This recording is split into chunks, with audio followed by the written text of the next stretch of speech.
Richie, you're very welcome. And special thanks to all my Patreon people who are throwing in a few quid to support the vlog. And if you would mind putting a little bit in, much appreciated to keep this going. So people, it's happened. It's happened. The 47th President of the United States is... pathway, because then you've got certain credentials. And I unfortunately have to push pause here because we have reached an historic moment in this election. John Berman? That's right, Casey. We can now project the winner of the presidential race. It is now official. CNN projects that Donald Trump has been elected president, defeating Vice President Kamala Harris and making a political comeback unlike any in modern American politics. Now, we can make this projection now because CNN projects that Donald Trump has won Wisconsin. You can see right there, currently ahead by 30,000 votes with 99% of the vote in. Mr. Trump is only the second former president in U.S. history to be reelected to the White House. He will return to office after 2 impeachments in his first term, followed by unprecedented criminal indictments and felony convictions. Mr. Trump scoring a landmark victory as he now heads back to power, leading a politically divided nation. Again, CNN projects that Donald J. Trump is elected the 47th president of the United States. Yes! The USA took a massive dump and gave us Trump. And it wasn't even close. Yet again, the pollsters, the political pollsters, were way off. They should hang their heads in shame, pack their carpet bags, and go away. Because the Donald raced past the 270 electoral votes needed to win, finishing on 301 compared to Kamala Harris's 226. That meant he also won for the first time the popular vote, with nearly 73.5 million Americans voting for him. Along with the presidency, Donald took the Senate, and having already stacked the Supreme Court, he's on the cusp of also taking a majority in the Congress. Now, on the night of the election, I have to admit, I flicked between Channel 4 and CNN to watch the results, as the BBC's coverage was absolutely abysmal. I mean, look at that. It looked and sounded like amateur hour. And I actually demand the £10 from my license it took to produce that abomination. As for where the blame lies for another Trump presidency, well, let's start with old Joe Biden. Why in God's name did the Democratic Party think it was a good idea to have a man run for president who they couldn't ensure would remain vertical while walking 10 yards? And then for them to anoint Vice President Kamala Harris, well, that was another genius move. Harris managed to speak a unique version of word salad throughout the campaign, miraculously avoiding topics such as the economy, immigration, and how she'd deal with a world on the cusp of blowing itself up. Now, a perfect example of such verbiage came in her concession speech, where she said this: "Only when it is dark enough can you see the stars." I know many people feel like we are entering a dark time, but for the benefit of us all, I hope that is not the case. But here's the thing, America, if it is, let us fill the sky with the light of a brilliant, brilliant billion of stars. The light of optimism, of faith, of truth, and service.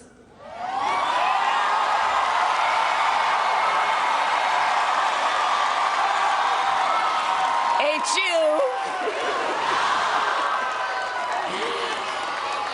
And may that work guide us, even in the face of setbacks, toward the extraordinary promise of the United States of America. I thank you all. May God bless you, and may God bless the United States of America. I thank you all. I mean, what this may have won her a university debating competition. It was never going to win the presidency of the United States of America. And so the USA faces into 4 more years of the Donald. And what they can expect is trains full of immigrants trundling towards the Mexican border. The January the 6th insurrectionists who stormed Capitol Hill, I guarantee they will be pardoned within hours of Trump re-entering the White House. And the US economy will be crippled due to the tariff he intends imposing. For example, 60% on goods entering from China. You know what that's going to mean? People in America are going to be spending £10,000 to buy a mobile phone. But the really terrifying reality is that this time round, Trump will have no legislative handrails in the shape of adults surrounding him to stymie some of his more insane campaign policy promises. As for those who argue that the US democracy itself is in jeopardy, I'd remind them that the very idea of democracy in the US has always been tenuous. There's an army of highly paid political lobbyists persuading members of Congress and the Senate into their way of thinking. Indeed, such is the lure of lobbyist money. There's been an exodus of lawmakers off Capitol Hill into their ranks. And speaking of money, the election of the Donald was a very good day for the richest man in the world. Yeah, Elon Musk, a fanatical Trump supporter, would you believe his personal wealth went up by an eye-watering $17 billion on the day of Trump's victory. In an interview with Tucker Carlson, Elon was sure, however, that this time round Trump would finally empty the swamp of Washington, even though that's what he promised to do during his first period in the White House. Never happened. No, but Elon was sure that Trump would do it this time. Indeed, he said that Trump would make public the mythical Jeffrey Epstein client list. If Trump wins, that Epstein client list is going to become public. Yes. And some of those billionaires behind Kamala are terrified of that outcome. Yeah. Do you think Reid Hoffman's uncomfortable? Yes. Yeah. And Gates. And Gates. Yeah. And I only ask that because you can just look at them and you're like, that's a nervous person right there. I don't know. I mean, I assume you know them. Yeah. Yes. Reid Hoffman was my vice president of business development at PayPal. Yeah. 24 years ago. Does he seem nervous to you? Yeah, I mean, he's terrified of a Trump victory. Obviously, Elon isn't as well informed about his new mate Donald as he thinks. For Epstein himself admitted in an interview that Trump had been one of his closest colleagues and mates over a decade. And there's an abundance of proof as to just how close Trump and Epstein had been. For example, here's Donald and Jeffrey sharing a joke about a woman at a party. And here's Donald and Melania with Prince Andrew, another lovely man, with Epstein hovering malevolently in the background and his girlfriend Ghislaine Maxwell in the right of the picture. This picture shows Ghislaine again, who's best pals with Donald at a fashion show. And finally, it's Donald and wife with Ghislaine in fancy dress. There is a mountain of evidence of just how close Trump had been with Epstein, which now will never see the light of day. And as for the Epstein client list, never going to be heard of again. Indeed, my bet is there's a very strong possibility now that there will be some form of mysterious accident and the client list will disappear forever. Those who believe Trump will attempt to alter the Constitution to allow himself to hold office for a third term can relax. Trump's main ambition and motivation in winning the presidency was to sweep away the mountain of litigation which was lapping at his arse. With that done, he will happily hand over to the next generation of Trumps. Yes, my bet is Trump intends birthing a dynasty.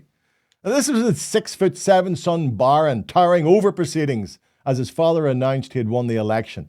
Indeed, it was Barron who vetted which online interviews Donald should do in the campaign, with him appearing on the likes of Theo Vaughan's blog and the Joe Rogan Experience, the biggest one in the world with 16.4 million subscribers, of which 80% are young men. Capturing that demographic proved decisive in the election win for Trump. Now, while Barron is still a bit young, I expect the mantle will be handed to one of Trump's earlier brood, with it looking like we could be facing generations of little Trumps in the White House.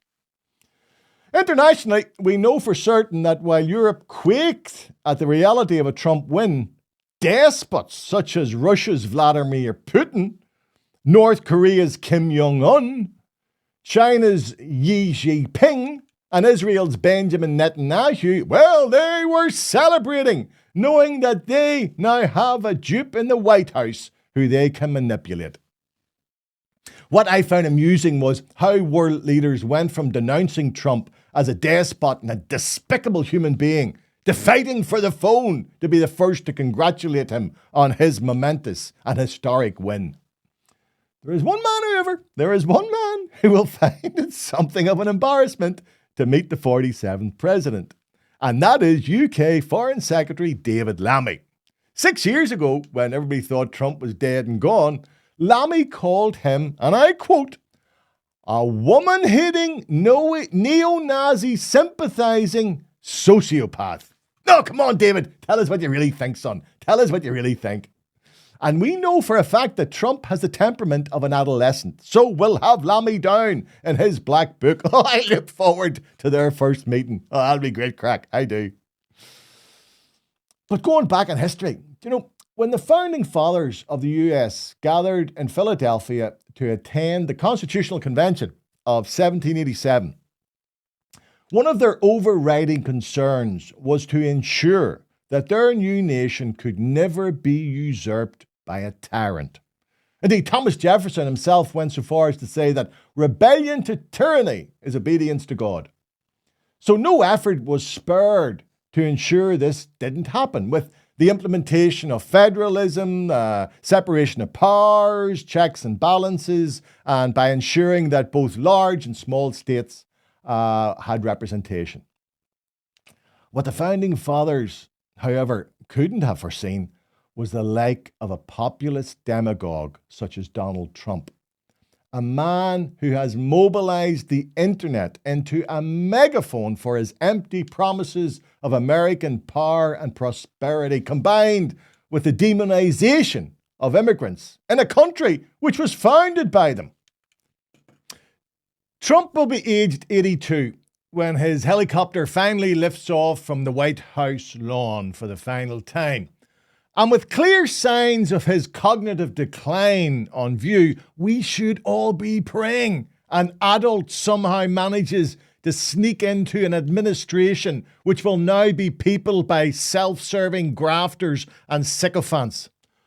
Otherwise, the famous MAGA hat, which meant Make America Great Again, well, in 4 years' time, that will instead read Ma, or simply Make America Again. Sweet dreams. I know. There's no need for that. There was no need for that, there was no need for that.